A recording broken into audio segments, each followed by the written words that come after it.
Welcome to the R.M.Williams Outback podcast. I'm Terry Cowley, the Senior Associate Editor of R.M.Williams Outback magazine.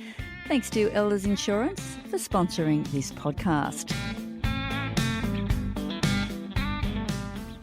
If you're looking for that extra wow factor for your next holiday, Ultimate Adventures Australia, the book, offers up more than 60 travel experiences that are guaranteed to get your blood pumping, but don't require years of practice. Author Andrew Bain has traversed the country to create his ultimate list of adventures, from wildlife encounters, hikes and kayaking, to heli-mountain biking, cycling, zip lining, and hang gliding. Each entry includes a helpful scale to determine fitness, fear factor, and expertise required. There are also plenty of family-friendly experiences. I'm joined now by Outback contributor Andrew Bain, and he's going to tell us all about his ultimate adventures. Hello, Andrew. G'day, Terry. Thanks for having me on. Thanks very much for joining me today. Now, Australians have never been shy of adventure, and you've been travelling the globe in pursuit of adventure for 25 years. What do you think it is about adventure and Australians, Andrew? I think part of it's probably our isolation. I think, living this far from the rest of the world in our early days of settlement was an adventure in itself. So I think we've just grown up with that, the whole outback at most of our backs and the rest of the world beckoning. And I just feel like that's infected our spirit. What about yourself, Andrew? What has really drawn you to push yourself so far and take on some of these adventures that perhaps someone like myself could do, but many of them are a lot more extreme? What's your motivation? Yeah, it's an interesting one because I didn't grow up with a whole lot of adventure around me. Mine was a classic, playing footy, playing cricket kind of weekends. In about my 20s, I got really bored with city life and city weekends, and I just started going out on hikes and eventually discovered cycle touring. Ended up riding a bike around Australia about 25 years ago. And I just fell in love with the self-sufficiency of it. It's kind of almost primal. It took me back to that realization of our capability of looking after ourselves and that fulfilling thing that nature brings us. And to get to the end of a day where you're combining that with an activity, and instead of finishing mentally tired, which I find exhausting at the end of a normal day, that the physical tiredness is something I really crave and sort of seek out now. And you've got lots of different adventure types: adventure on foot, adventures on water. If you can hear me leafing through the pages of Andrew's book, that's what I'm doing right now as I look at all the very inspiring adventures and also the fantastic photography of them. Adventures in the air, wheels, adventures on a rope, adventures with wildlife, snow, adventures in holes. And you've also got lots of information there about planning and safety and really what you need to do before you set out. But maybe if we just get straight into it, Andrew, and I'll just pick a few out and you can tell me all about them, because there really is a good mix of both geography and the ability that you need to have, which is great. So there's really an adventure there for everyone, isn't there? There is. I mean, when you look at, there's 60 adventures through there, and there's on each one we've done a fear rating system and a fitness rating system based out of 5, and over half the adventures in the book come in at a rating of 1 or 2, which pretty much are things you could just step straight off the couch and do. I love that, a fear factor rating. So maybe if we go straight to one of the earlier ones in the book that caught my eye, backcountry skiing in the snowy mountains. Now, that's a little bit different to what we generally see at your parishes and your threadbows, isn't it? It is. This is getting off trail. It's not downhill. It's picking terrain with a reduced slope, but it's more exploratory. It's effectively you're bushwalking on skis. Throw a pack on, head out across the mountains, and this is a day adventure that we've got in here, but you can go out there for days at a time. I like the section that you've got in underneath all the different adventures saying why it's special. I think that's a really good idea, because there are special things about every single adventure, really, aren't there? It is, and that's about looking at why that particular spot or that particular trip is distinctive from just going out backcountry skiing anywhere or hiking anywhere.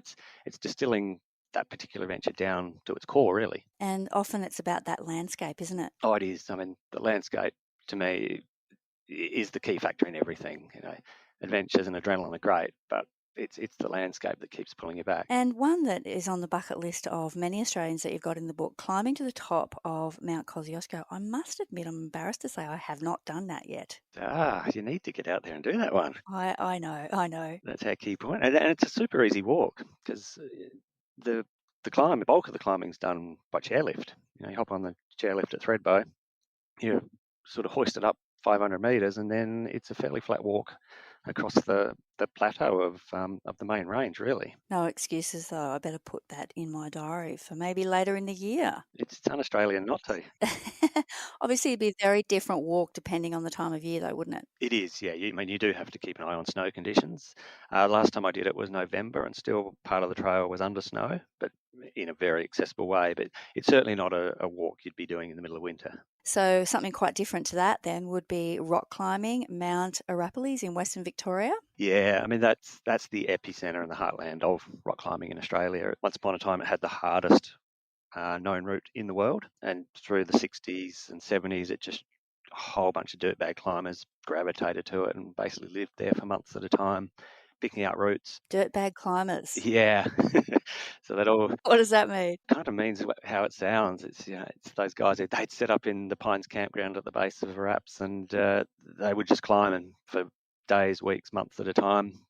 Might grab a shower occasionally, but classic. It's very like in Yosemite Valley, which is the absolute pinnacle of world rock climbing. They have Camp 4 there, which is where all the rock climbers base themselves and just live in hammocks and under tarps and just climb. That's the whole life is focused on climbing. Certainly got to love it. Now, you said at one point in time it had the hardest climb in the world, but there is offerings there for beginners as well. Oh, absolutely. It's a great place all around. Like I'm no great rock climber. I'll give you that tip. We used to go there years ago, and we'd be climbing. There's grade 11, grade 12 climbs, which are fairly low down on the scale, like climbing scale. A 3 would essentially just be a bit of a walk up a rock wall. 32 was Punks in the Gym. That was the one that was the highest in the world. So 11 and 12, at a very attainable level. And there'd be 5 pitch climbs there. Over a few hours, you just slowly ascend to the top and then walk down off the back. It's a beautiful thing to do. Beautiful part of the world too. And another place in Victoria that you've highlighted, which we did feature in Outback a couple of issues back, canoeing on the Glenelg River. That looks like a magic spot. Yeah, it is. It is. Once you get inside that gorge on the Glenelg River, you're in there for a couple of days. The outside world just disappears, and you're gently floating downstream, at least until you get sort of close to the estuary when the sea breezes tend to pick up and the workload increases. There's specific canoeing campsites all the way along it, so you just paddle as far as you want the day, pull in. I had a lovely experience the very first night I paddled there. We just jumped in for a couple of hours to get to the first campsite, and just drifting along, and a platypus just pops up right beside the canoe. So you just stop paddling for a little while, watch this platypus, and then just drift on. That's something that not a lot of people have seen, a platypus in the wild. No, and especially from that close range. That must have been very special. Still in Victoria, abseiling on Mount Buffalo. Yeah, Mount Buffalo is an amazing place for a bit of play on rope. So there's 2 really cool adventures there, and they're both on the north wall of the gorge, the big gouge out of the top of Mount Buffalo. And that's about a 250 metre high granite wall. And there's a new trip that started there. It is the world's highest commercial abseil now. So you're effectively dropping 200 to 220 metres, which I think equated to about the same as the 36th highest building in Australia. So you got a fear factor of 5 on that one. Possibly 7 out of 5. Yeah, I probably won't be doing that one then. Yeah, I had a lot of fun on that one, but it was definitely the most challenging of all the adventures in the book. Wow. I was trialling it for the operator. They hadn't yet started it, and I got stuck on the rope at one point. It was about a 15-minute job to get myself going again. But you're hanging there with a view out over Bright and the Ovens Valley and out Feathertop and Bogong. It's a pretty good place to get stuck. How did you get stuck? You've got effectively a Jumar type system where you're you're pressing it in to release the grip on the rope so you can slide down slowly. And I couldn't get it to uncatch. So we were trying all sorts of methods. In the end, I had to sort of reach down, wrap the rope around my foot, and pull it down to create a bit more pressure on it. And we eventually got going again. Not really liking the sound of that, actually.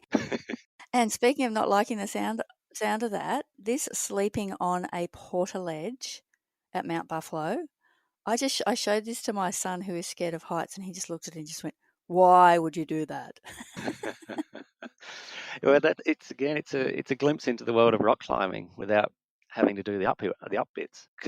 So it's again on the north wall of Buffalo, where there's a climb that typically will take people 3 or 4 days. So they have to portaledge out on the way up, which is essentially the base of a tent hanging off the cliff. The trip that's in the book, it's already set up for you. You abseil down, you get settled in for the night, roll out your sleeping mat and bag, snacks and dinner and breakfast. And the next morning, come down on a rope, and you just hang out. Literally, yeah. Like, I get it. It would be a beautiful view and such a different view that most people wouldn't have, a bird's eye view. But this idea of sleeping there and this fear that during the night you can roll off it and just fall, that would be my immediate response to that adventure. Yeah, there's a high trust factor, but by the time you've got onto the portaledge in mid-afternoon until you're trying to sleep, you've tested the rope system holding you. You've leaned out enough to get the view. You just start to believe that you're totally connected to that cliff as you are. Okay, yep, not for everyone, that one, I don't think, but that's okay. A bit of snow camping, back down on the ground might be more my jam. Bit of snow camping at Mount Hotham, maybe. Yeah, I think that's one that I subcontracted out to another rider to do. It does look super interesting, and again, very easy to get to. Most of us don't think of snow and camping in the same conversation, but I would imagine it could be quite cozy, really, so provided you've got the right gear, of course. That's right, and these are inside purpose-built sort of igloos, effectively. So it's not like traditional snow camping where you're having to dig and support the holes yourself. It's all pre-done, comfortable. It's kind of glamping in the snow, in effect. I guess. So changing a bit of tack, just as I'm looking through your book at all these wonderful inspirational ideas, cycling in the Barossa and Clare Valleys and McLaren Vale. Now that sounds like a really nice thing to do. It's very civilised, isn't it? And South Australia's just set it up so well in that there you've got your 3 major wine regions close to Adelaide, and they've all got brilliant cycling trails. They're all rail trails, so converted railways. And railway makers always had that lovely thing where they didn't like slopes because their trains weren't always capable. So they're pretty flat, a lot of them. Like I'm thinking, say, Riesling Trail in Clare, there are direct entrances to the wineries off the cycling trail. So you can be pedalling along, slip in the back door, have a tasting, and keep going on to the next one. So another one that caught my eye in South Australia was hiking the Arkaba Walk in the Flinders Ranges. Yeah, that's a really beautiful site. So it's a private sanctuary essentially at the southern fall of Wilpena Pound, and you begin in the pound and cross over through a pass and drop into their property. It's an old 19th century station that's been bought. They've managed to clear it of all the feral goats that were on it. It runs along the base of the older range. It's classic Flinders country, and it's one of that new breed of guided luxury walks. So there's no deprivation to it whatsoever. You're both nights you're out there, you're sleeping in swags on these purpose-built wooden platforms, staring up at the older range and the starry skies. You get out there. There's typically hot water bottles being stuck in there for you. Beautiful cook up. It's total reward for effort. Really, really nice. Sounds amazing, and that is such spectacular country too. Now, staying in South Australia, I was particularly interested in the sinkhole snorkeling in Mount Gambier, and this is, I think, centred on Kilsby Sinkhole, where I am going in a few weeks to do this. It's been on my bucket list for a long time. It looks like such an amazing place. Did you do the sinkhole snorkeling yourself, Andrew? I did, and you're in for a treat. I know. Like people travel all over the world to go to the Yucatan in Mexico for their cenotes diving, and we've got it right here in South Australia. And we've got so many sinkholes in that region of South Australia. We do. Like you draw a circle 20 k's around Mount Gambier, and there's 95% of Australia's sinkholes are there. because it's that classic porous limestone country. So it's like someone's gone through with a hole punch and just popped holes all across the country there. And you write that you slip into gin clear water. And the amazing thing is that they actually do use that water to distill their own gin as well, which is a cute little aside. It is, and it's perfect for it. I've never seen water as clear. So Kilsby sinkhole's typically 27 metres in depth, and you're looking down from the surface, and it looks like the floor of it is 2 or 3 metres below you. How far do you reckon you managed to dive down, Andrew? Well, I was just doing duck diving because it was snorkeling, but you're probably getting sort of 5, 6, 7 metres down. But you can also dive there, and that way you can get to the floor. The surface area that you can see is about 25% of what's there. The rest of it sort of goes in under their building there and under the car park, and you can dive that bit. What an incredible thing to have on your farming property. Isn't it? They must thank their lucky stars every day. Yeah, and I don't think they realised for so long, because the tunnel you walk down to get to the pontoon to enter, that was just one they dug for irrigation back in the 80s. Wow, amazing. Can't wait for that one. Sandboarding at Lancelin. That sounds fun. So we're kicking over to Western Australia now. Yeah, it is a lot of fun. And if you've ever driven north from Perth, you've probably noticed that it's full sand country. You drive around, just dunes just pop up. They're so beautiful. I love dunes. Love running along them. Yeah, it's like someone just popped white out in the middle of the desert there. And Lancelin, it's effectively a coastal sand dune, but you have the town stuck between the dune and the ocean. So they're in by a couple of 100 metres. They're kind of 2-story high, the equivalent of. And you just take a sandboard, which you can hire in town, drive out to the edge of town. Sort of like a surfboard? Like a snowboard, effectively. Okay. There's 2 sorts. So there's ones that have footholds, so they're purely for standing on, your classic snowboarding one. Then there's the exact same shape, but you're sitting on them or you're lying on them. You can do whatever you like on them. They don't have the footholds. And they're your best ones for beginners or anyone who doesn't snowboard. Good family adventure. That one's brilliant for families. The speed you get to, kids absolutely love it. And I bet. yeah, and you're steering with your hands in the sand, and then you've got to climb back up, which is far and away the hardest bit. And then you just hurtle down again. But at least there's a soft landing. There's very soft landings. Most of the time you don't even fall off. You just slide to a halt at the end. Sounds great. Staying in WA, swimming with whale sharks off Ningaloo Reef. I must admit, I have done this and it was pretty amazing. It's a classic, isn't it? Honestly, this was one I went to and expected to be underwhelmed, because there is a process involved. But the moment I slid off of the back of that boat and got my mask into the water and saw this animal shark that's bigger than a great white shark and yet as gentle as a kitten, I was really blown away. I really loved it. Yes, I remember coming off the back of the boat, and I don't know what your experience was like. We had to really swim as fast as we could to kind of keep up with the whale sharks for a while so we could continue to see them. Was that your experience? I had a luckier day where we had a very languid whale shark, the first one, which was this 6-metre one. It was just drifting along and we barely had to kick to keep up with it. And our final swim, that had the lovely experience where I suddenly noticed that I was alone with the shark. All the other swimmers in the group had disappeared, and I didn't think much of it. And then I could hear shouting and yelling, so I popped my head up to see what was going on. And they'd all dropped off because there's a humpback whale 100 metres away that was breaching. So I'm sitting there next to this whale shark with a humpback breaching. That's incredible. Eventually I had to sort of bring the boat in between us, just as a safety measure, and get us back on. So where was your dropping off point for that adventure, Andrew? From Exmouth. And yeah, they drive you around down Cape Range a little way to the marina there and set out from there. I went out from Coral Bay, so just a little way away from there. Yes. And another thing that I just would love to do again that you've got in your book, exploring gorges at Karijini National Park. That would have to be one of the highlights of any kind of trip around Australia, I reckon. Oh, absolutely. First time I went to Karijini was 25 years ago, and I've spent 25 years saying it's my favourite national park in Australia. And then I got to go back again for this book, and it was amazing. Just the selection of gorges and the swim possibilities. So there are those gorges The gorges that you see all the time in pictures, but there's so many more than that, isn't there? There is every corner's like a new unveiling of a stage curtain, really, isn't it? They all have their distinctive character, despite the fact that at least 4 of them interconnect. You kind of think you get gorged out, but there's no possibility of that in that country. They're all quite different, and some you can swim in, some you can hike down to, some you can even take a lilo and have a little relax in.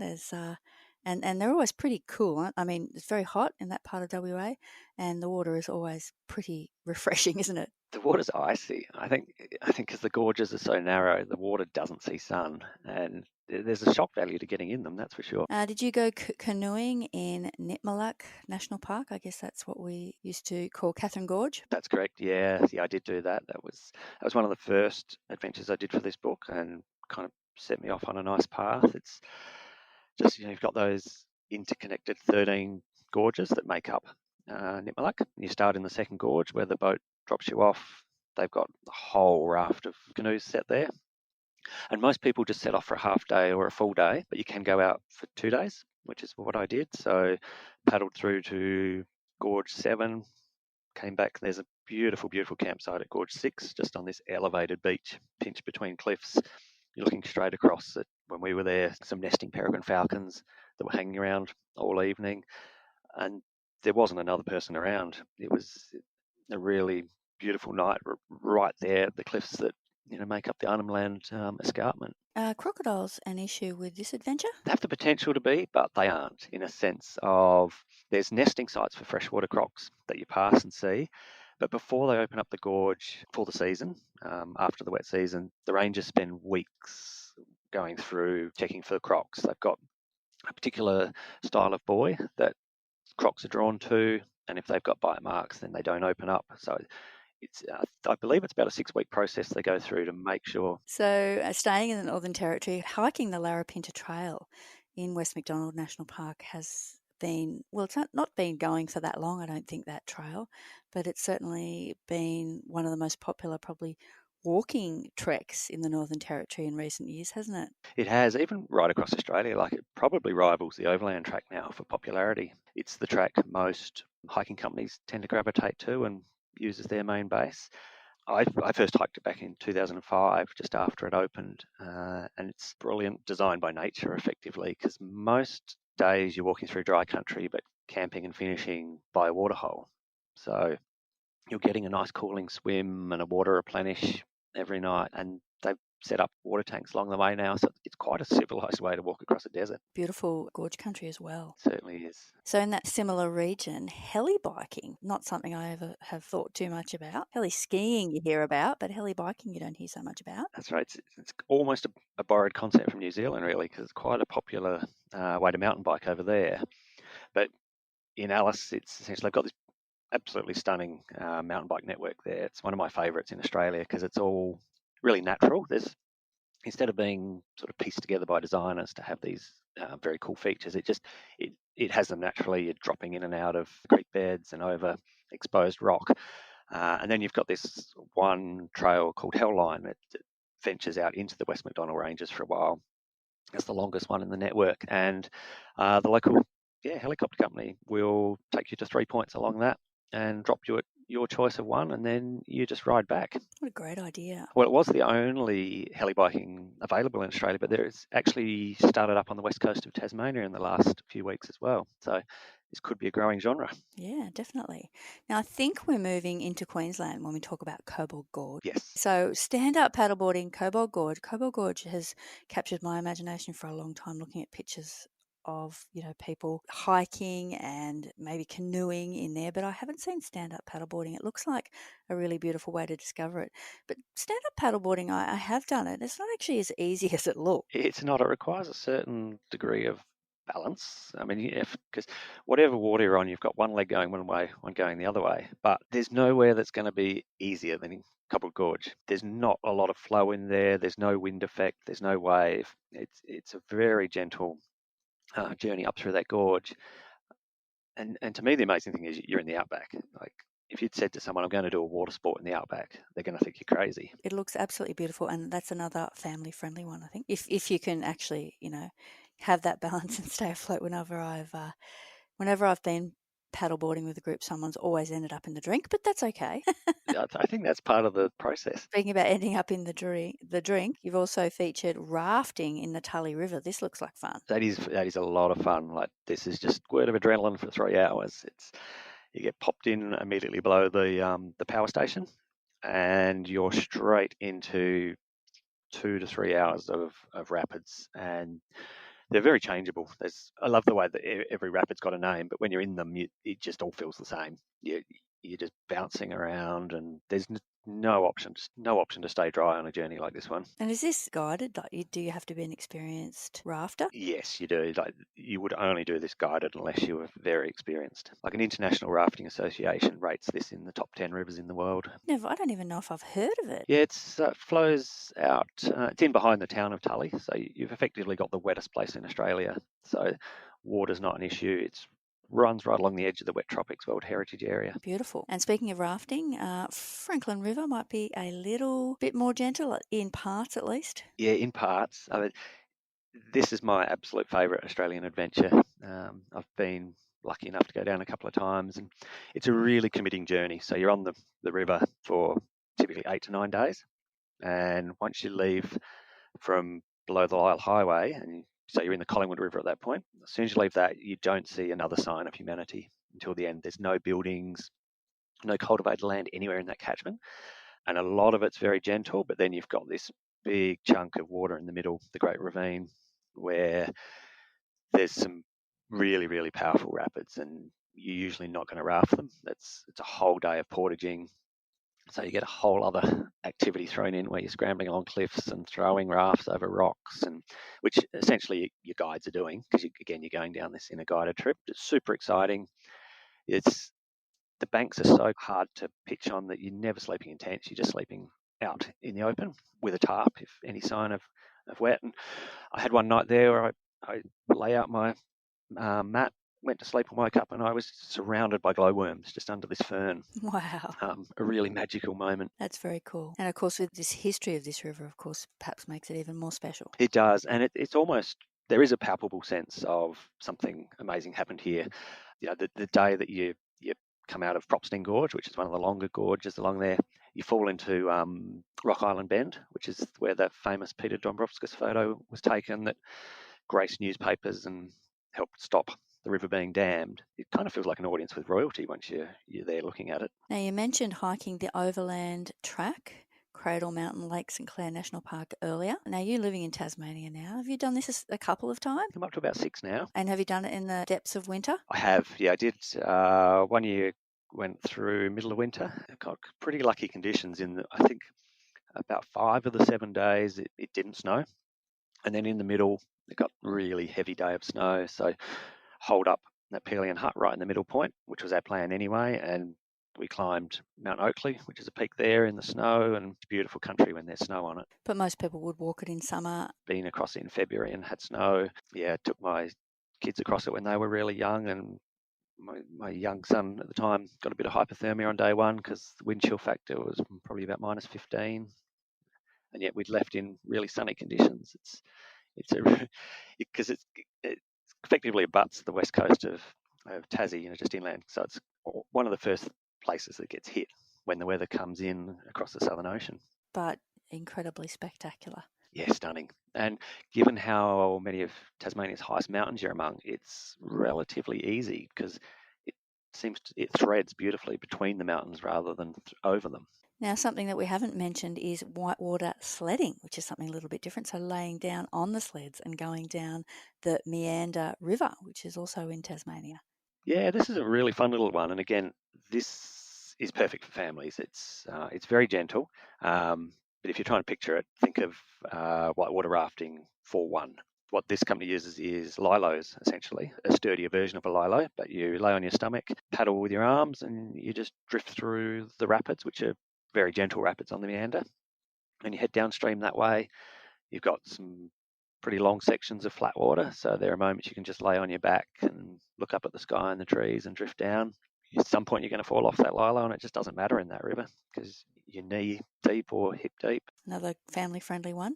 And we couldn't talk about Tasmania without mentioning the Bay of Fires walk. Yeah, the Bay of Fires, it's, well, other than Wineglass Bay, it's your classic slice of Tassie coast, isn't it? You've got all those beautiful colours of the orange lichens, the blue sea, the white beaches, and you've got now, as of, I think it started probably 6 or 7 years ago, you've got the Wookalina Walk there, which was actually the first tourism venture from the Tasmanian Aboriginal community. So it's a cultural walk as well as the scenic beauty.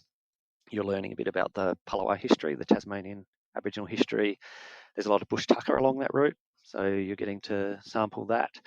And the camp you spend most nights in is this beautiful recreation of the old Tasmanian Aboriginal huts that people used to live in, but obviously far more modern and comfortable. You've got wallaby skins on the beds, and there'll be a cook up of mutton bird and wallaby, and yeah, so it's a lovely trip. Quintessential Tasmanian experience. It is. So that probably covers a fair raft of the adventures in your book, Andrew, and your book Ultimate Adventures Australia is out now, and it was reviewed in issue 153 of Outback Magazine by Ken Eastwood. Thank you, Ken. Now, you've done the Ultimate Adventures book, so what adventures have you got planned now, Andrew? Yeah, there were so many that I couldn't get in this book that I either want to do or would love to pop in a book at some point. But I'd love to go over and swim with the cuttlefish migration in Whyalla. It looks like an incredible sort of marine site when you've got tens of thousands of cuttlefish coming through each winter. Hoping later this year potentially to go and cycle the Mundabiddi Trail through Western Australia, which is a biking equivalent of the Bilberman Track. So it starts in the hills of Perth and finishes down in Albany 1,000 k's later. All off-road, but with purpose-built campsites along the way. It's an adventure I've been eyeing off for a few years and have ridden a small bit of, but got quite compelled to go back and do the whole thing. And similarly, I'd like to ride the Mawson Trail from Adelaide up to the Flinders Ranges, which I once had an attempt at and broke my bike, so didn't complete it. Wow, just a few little walks in the park there, Andrew, perhaps for an Ultimate Adventures Australia Volume 2. That would be nice. Well, congratulations on your book, and you'll be popping up in Outback, I'm sure, perhaps bringing some of these adventures to life for our readers. Well done, and look, I think I need to go and have a little lay down now after you've made me tired talking about all of those. I am looking forward to getting down to South Australia for that swimming in the sinkhole, though. That will be an amazing one. So thank you for that, Andrew. You are going to love that. I certainly will. Thanks for your time, Andrew, and thank you, dear listener, for listening to this podcast episode, and hope to be back in your ears very soon.